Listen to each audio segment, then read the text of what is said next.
what if there's a magic in the insignificance, in the details?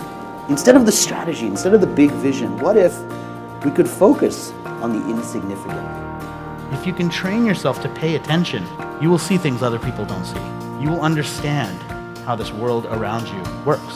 So what is the future? Well, the future for me is about trends. And I talk a lot about trends, business trends, trends in our behavior, why we do the things we do, and how that's changing from year to year.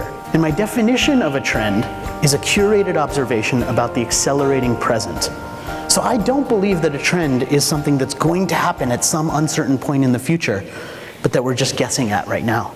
I believe that a trend has something to do with the present. And if we can learn to predict the accelerating present, that is the things that are happening right now, that will happen more frequently and with more impact in the future, then we can start to predict the future. Rohit is the Wall Street Journal best-selling author of 5 books on topics as wide-ranging as the future of business, how to build a brand with personality, and why leaders always eat left-handed. He spent 15 years leading brand strategy at Ogilvy and Leo Burnett marketing agencies, is a 2-time TEDx speaker, teaches marketing in 2-time TEDx Speak University,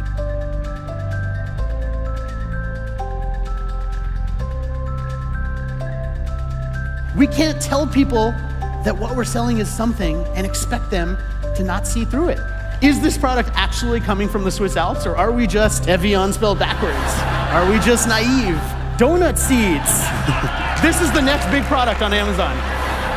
And the big problem is that there's so much stuff out there that it's very difficult to know what to pay attention to. So I want to take you inside that problem a little bit and talk about why it has become such a problem. And I think the first place we have to start is by taking a little bit of the blame, right? More doctors smoke Camels than any other cigarette, therefore, it must be good for you. But the problem that all of this leads to is we're in the middle of a believability crisis. It's not just affecting people selling certain types of products in certain categories.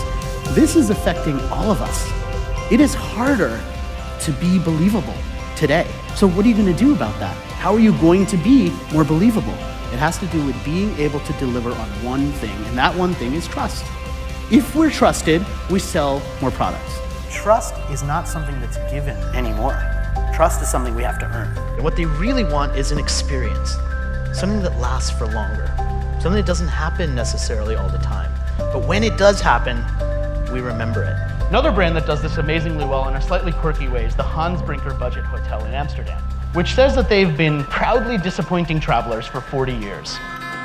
Hans Brinker Budget Hotel, Amsterdam. It can't get any worse. But we'll do our best.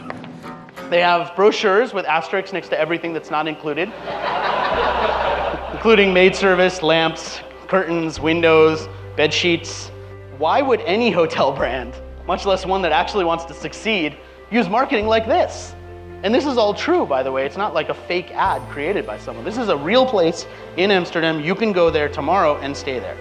Why would a brand use this type of advertising? Well, the thing is, they're a budget hotel. They're a hostel.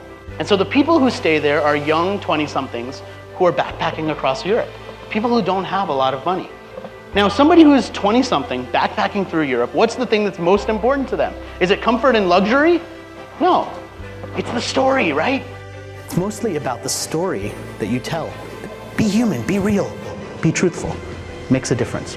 The sad fact of media is this video, which was titled Squirrel Dodges Lamborghini, was the #1 video several years ago for 3 days straight. So how do we get past that? Because this is not information overload, this is noise overload. How are we going to ignore that noise and actually figure out what matters? Curation is the key. Curation is the one thing.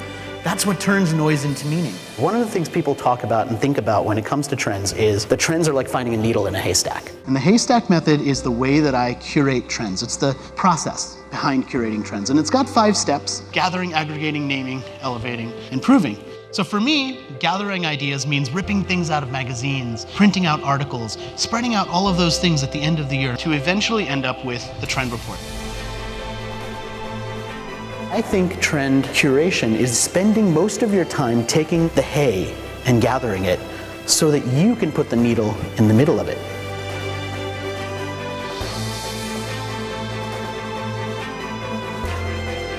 The principle of not overplanting your field is a perfect analogy for something we do in business all the time, isn't it? We come up with all sorts of ideas that we never follow through on. We have all sorts of meetings that we probably don't need. We're overplanting our field in the business context. And by looking outside of that context, by engaging your curiosity, you see something that you usually wouldn't.